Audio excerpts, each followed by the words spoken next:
Welcome back to the 2024 character modeling series for beginners in Blender. In this video, we're going to talk about how to create the salt shaker using the same sub-D modeling workflow that we used in the previous video. And what that means in short is basically we're going to create the low poly version first and then apply a subdivision surface modifier to make everything nice and smooth. Now, last week we went over how to create the spatula, and we basically started out with the head first.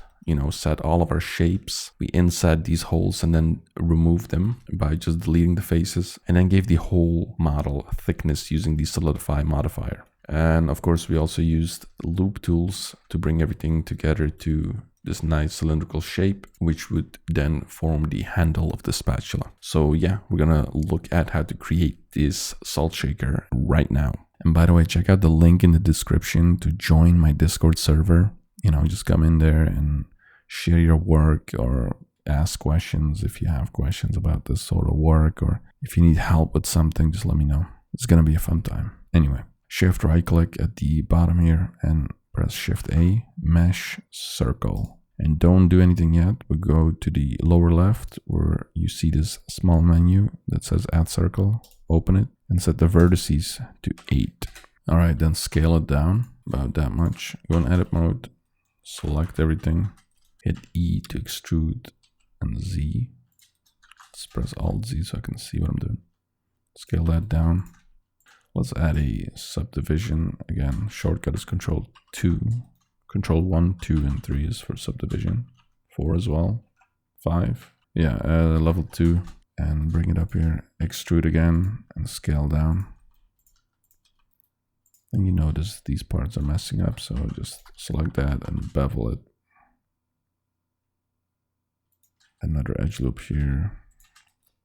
And maybe fix that at the bottom as well. So bring that down, scale. And I'm actually going to press F3 and type in grid fill. Set the offset to 1. There we go. Add an edge loop. Maybe scale this up a bit.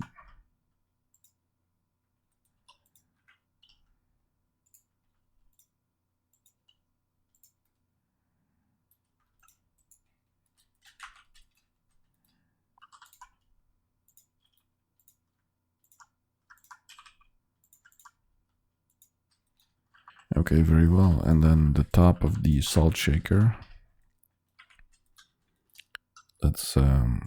Let's keep the top, like this aluminum, this metal part, separate from the body. So I'm just gonna hit E and right click, let's move the camera, and hit S, scale that down a touch, and then hit E once more with Z, and click, and then add an edge loop to make that just like that. There we go.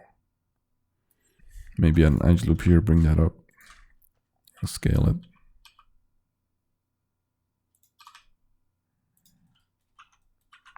Okay, so now let's create this metal part. But first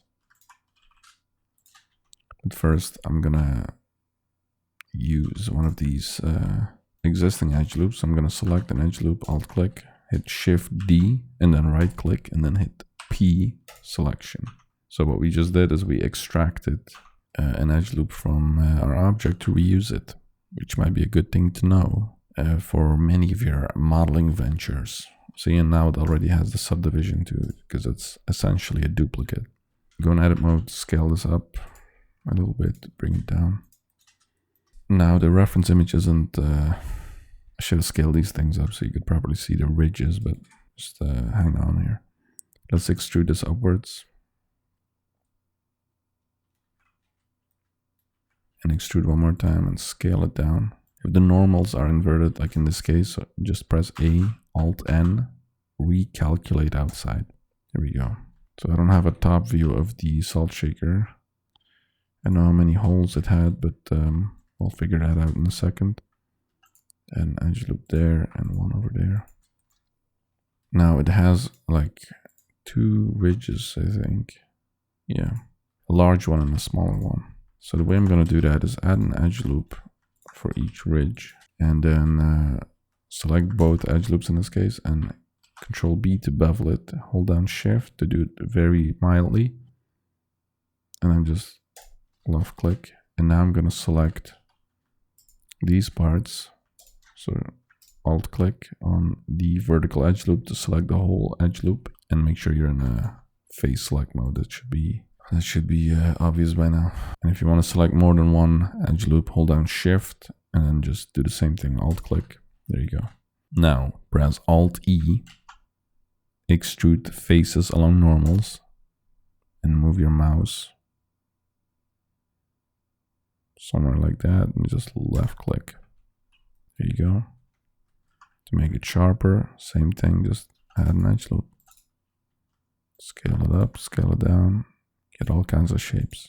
So the top here, let's extrude that and scale it down. And I just fill it like that.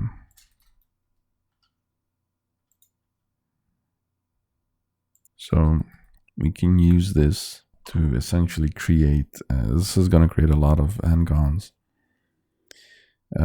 But then again, if we start using booleans, we'll do the same thing here. So let's keep it simple for the sake of this tutorial. Just select this face and then go in vertex select mode. So we'll select all of them and press Ctrl Shift B. And if you hold down Shift, you can move it slowly. And it will create all these triangles, right? And now if you scroll up, it will do the opposite. It will create all kinds of different shapes. But what we basically want, let's give it a few segments, maybe that much. And click. And then down the lower left, set the shape to 0. Let's go in face select mode and uncheck this face in the middle. So press Ctrl and select. And then press X, faces. Alright, now this face in the middle kind of looks horrible. Press I to inset, and then maybe one more time. Scale that down. Right click, loop tools, circle. You can scale it even more, and then press X face. Now it needs some thickness, so let's go in edit mode. Select all these edges manually. I know it's painstaking, but just gotta do it for now.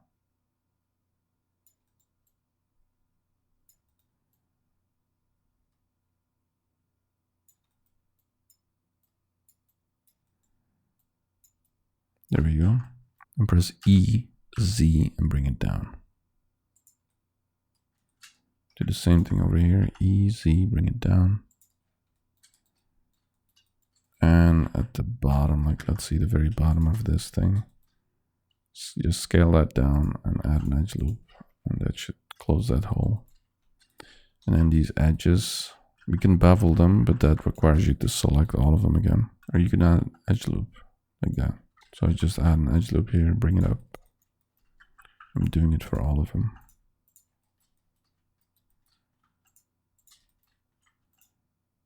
There we go, shaded smooth. Yeah, topology wise, not the best. Again, it's full of hangons. We can save some of these by turning these into faces by just selecting the vertices and hitting J, which will fuse them together and turn it into a face, a quad. Yeah, I don't want to add edge loops right here because that's going to ruin the shape of the salt shaker here. And like I said, it's not significant. Not in this case. Let's see, what can I do to improve this?